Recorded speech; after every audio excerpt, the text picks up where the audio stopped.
Ireland is getting some interest from venture capital private equity funds we would never have seen, who are looking at coming in and getting a piece of the action in Ireland. You know, there's been international commentary has been nearly universally popular and positive about Ireland. There was a recent report by Baker and McKenzie which reckons that Ireland is the 7th most attractive jurisdiction in the world for M&A investment due to our open and business-friendly environment. It doesn't matter whether you're going to be taking in an investment of $250,000 or an investment of 20 million. The same things apply. Where investors start is they carry out what's called a diligence exercise on your company. We all know this.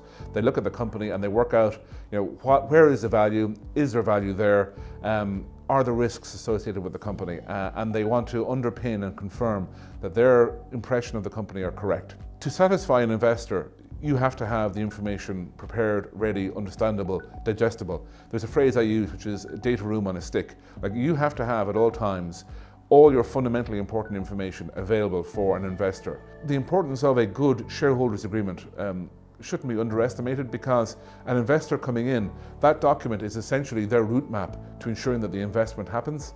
And it's really, really important that you have everybody inside the tent and bound by enforceable terms which say, look, we can actually force this investment ahead.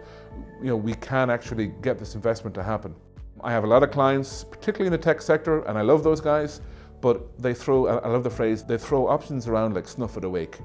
You can't be doing that. You need to have a proper option and incentivization plan in place. You need to understand what that means. If you give people options and they leave the company, what's the consequence of them leaving the company? If you give them shares, which they've earned through sweat equity, and they leave the company, there should be a consequence for that as well. And that requires good shareholders agreements in place. It requires forward thinking, and it requires a bit of a legal spend up front. And I know that a lot of startup companies, a lot of tech companies are reluctant, understandably, to spend money up front, but if you don't have those foundation stones in place, you will come a cropper when it comes to investment time.